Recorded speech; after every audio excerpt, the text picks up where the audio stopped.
Just a reminder, we're still giving away this very sharp Doharis Shard collectible for every video that we put out in March until the 31st. We're giving away one, at least one, every single day. All you got to do is leave a comment that we like in the comment section below. Do be sure to leave your collectible wallet address, and the winners are going to be announced on the 5th of April, 2019.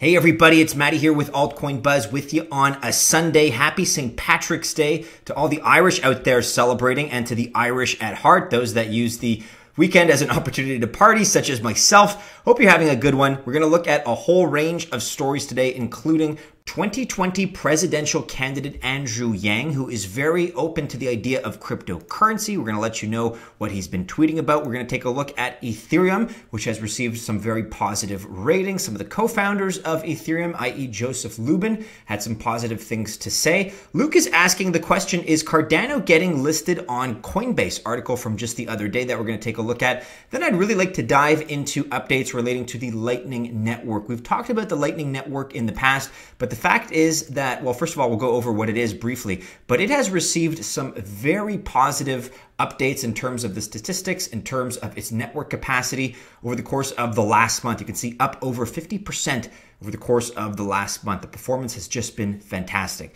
So we'll take a look at some of those things, but let's begin with some news about Theta with their official tweet at Theta_network. We're happy to announce a successful Theta Mainnet launch. Theta chain is live. You can check it out at explore.thetatoken.org. Sliver.tv, not silver. I was actually appropriately scolded because it's not Silver TV, it's Sliver.tv integration done. Plus, Theta wallets are synced to the mainnet. You can now see your mainnet Theta plus T-Fuel in your wallet. Thanks for all the community's support. This is actually from a few days ago, a couple days ago, I should say, the 15th of March.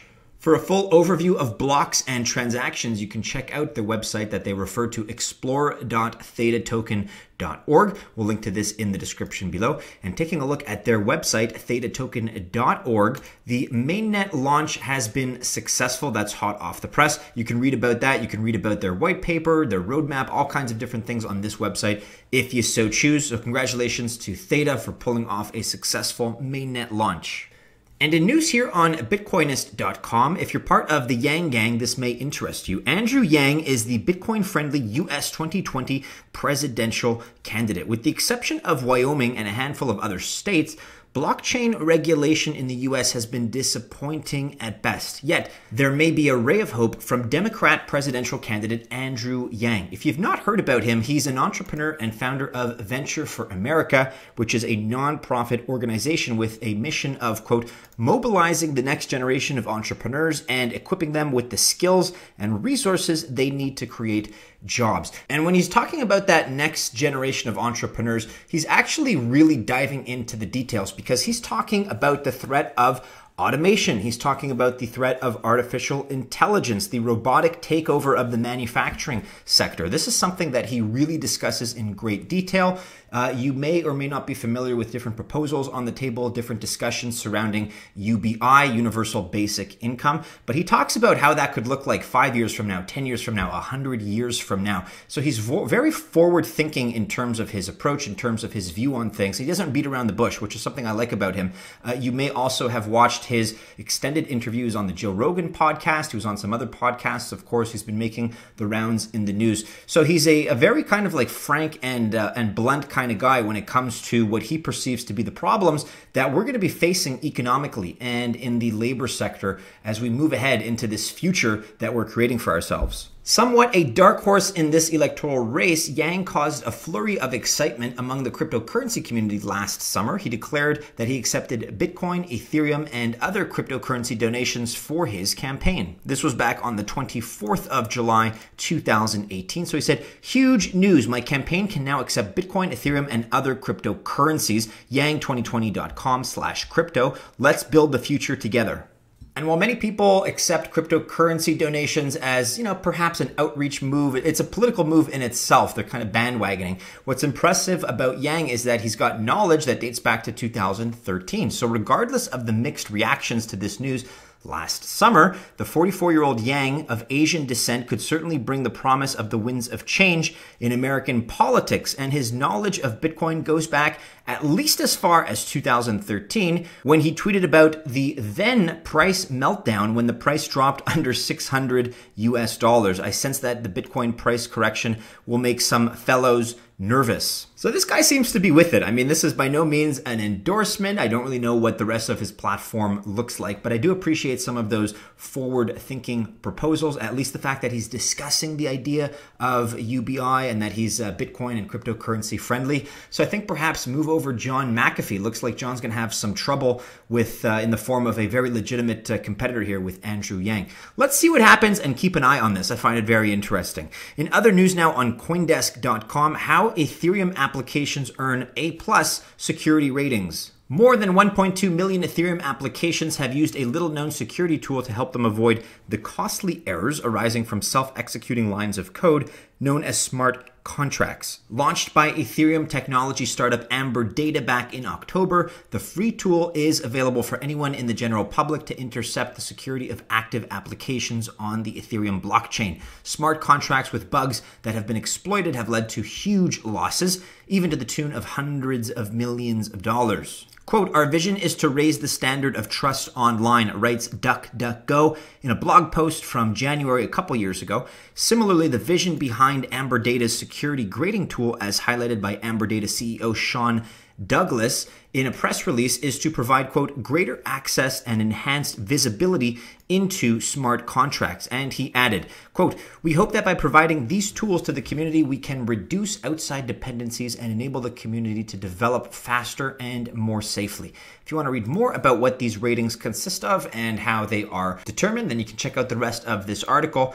In related news, and a little bit more uplifting perhaps, Ethereum co-founder Joseph Lubin says that blockchain will be most of the economy in 10 to 20 years. We're here on Cointelegraph.com. So we all know the name Vitalik Buterin, but one that is perhaps lesser known is Joseph Lubin. He is a co-founder of Ethereum, and he said that he expects the global economy to be 10 times larger in 10 to 20 years. And that's going to happen when blockchain is fully ramified, and blockchain will be involved in most of it. Lubin made the statement at the South by Southwest conference in Austin on the 14th of March. During the same keynote, Lubin also pointed out that just as nowadays there aren't many, quote, normal people using blockchain-based systems, there weren't a lot of normal people firing email around in 1983. Excellent analogy. He also reiterated the promises of Ethereum 2.0, stating that there are a lot of inefficiencies present in Bitcoin and the current version of Ethereum that Ethereum 2.0 won't have. Quote, "In Bitcoin and currently in Ethereum, you need to have specialized hardware, burn lots of electricity, waste lots of computations to basically keep everybody in sync. With Ethereum 2.0 in 18 months, we'll have a blockchain system much more powerful and scalable that uses orders of magnitude less energy." I can't quite speak to that, as perhaps I'm not technically savvy enough, but I do agree with him on the whole that blockchain is going to reinvigorate the economy in some pretty good ways and is going to take up a larger and larger chunk of it going forward. That's great news. In other quick news here on altcoinbuzz.io with an article by Luke, is Cardano ADA getting listed on Coinbase? With the addition of Stellar XLM to US-based cryptocurrency exchange Coinbase, investors are now aiming for Cardano ADA to be next. Article from yesterday. So in case you missed the news, this week, Stellar Lumens suddenly got listed on Coinbase Pro. Stellar's cryptocurrency, the Stellar Lumen XLM, powers the Stellar payment network. Stellar aims to connect banks, payment systems, and individuals quickly and reliably. And you may remember that back on July 13th, Coinbase announced that they were considering the possibility of adding 5 cryptocurrencies to their platforms.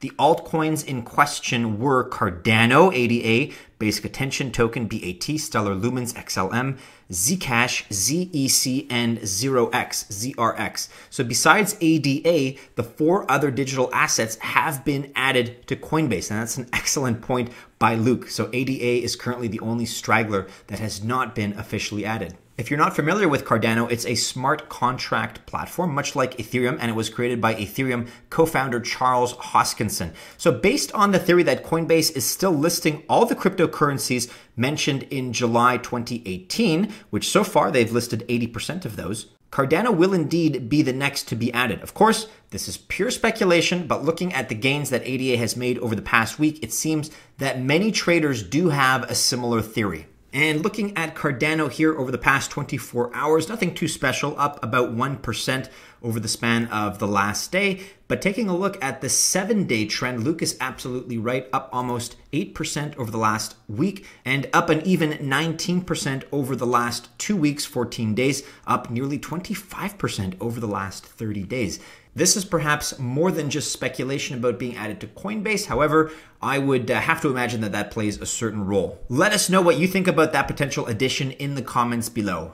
And everybody, to round it out today, I just wanted to make a couple of points about the Lightning Network, which has seen some incredible capacity improvements over the course of the last few weeks, the last few months, in fact. We're here on Bitcoinist.com. Bitcoin Lightning Network hits 1,000 Bitcoin capacity on its 1-year anniversary. And this is great news. This is that behind the scenes infrastructure, the foundations that are being laid. Bitcoin Lightning Network has surpassed 1,000 Bitcoin network capacity on its 1-year anniversary. The event highlights the Layer 2 scaling solutions progression in the short span of only a year. 1 year ago, on the 15th of March, Lightning Labs CEO Elizabeth Stark announced the first official beta implementation of the Lightning Network. The solution saw support from Twitter's CEO Jack Dorsey, Tesla and SpaceX investor Bill Lee, backing from computer giant Microsoft and other prominent members of the cryptocurrency community. 1 year later, the Lightning Network has gone a long way, and according to Lightning Network monitoring website 1ML,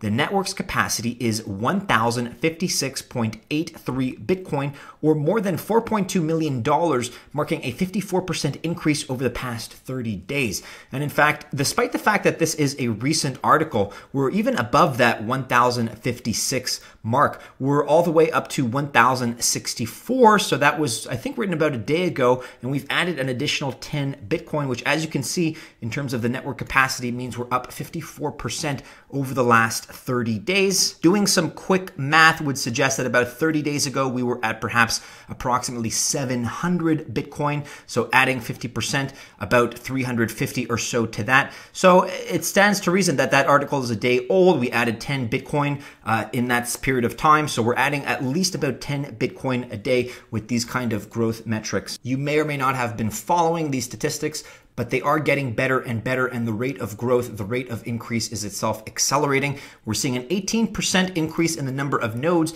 over the last month, over 7,400 currently, 46% growth in the number of channels, sitting at just over 39,000 currently. It will be interesting to check in on the state of the Lightning Network and its capacity come perhaps April. So let's revisit it at that time. If we continue on this 50% per month growth trend, then we'll be on schedule to be over 1,500 Bitcoin at that time. Let's see what happens. Things can always slow down, but this is really good news in my opinion. If you're not familiar with the Lightning Network, that would perhaps warrant its own video. There's a lot of detail there. It's a second layer scaling solution. We're not going to quite have time to get into it here, but the transactions for the future are built around the ideas of instant payments, scalability, low cost, and cross blockchains. You can check out this piece here for more information on the issue, as well as this one. What is Lightning Network and how it works? Pretty good summary article from Cointelegraph.com. It's a little bit older, but it still has all the basic information here that you want if you're in need of researching it a little bit more. You can also check out this article on usethebitcoin.com. Lightning Network reaches new record, hitting 1,000 Bitcoin capacity. Article written just yesterday on the 16th of March. And although we've retraced a bit, if you've not caught up with the news about the latest pump in the market, we kind of teetered above that $4,000 price point for Bitcoin. We're just below it, at least at the time of this recording, but we're flirting with it more and more. If you want to get a quick rundown on how the crypto market added $4 billion in 24 hours, check out this article by Luke from yesterday, March 16th. A lot going on, guys, and that about wraps it up for today. I'm going to chill out and enjoy my St. Patrick's Day. I hope you do as well. But do be sure you're following us on all the regular social media channels. Check out our website, altcoinbuzz.io, for updates, which are always being put up. If you enjoyed this video, make sure to like, subscribe, share, and hit the bell to receive notifications. Don't forget about our Doharis Shard giveaway. And look, guys, if you choose to invest on this Sunday, I wish you only the very best, but enjoy the tail end of your weekend. And of course, we do hope to see you again soon in our next video. Take care.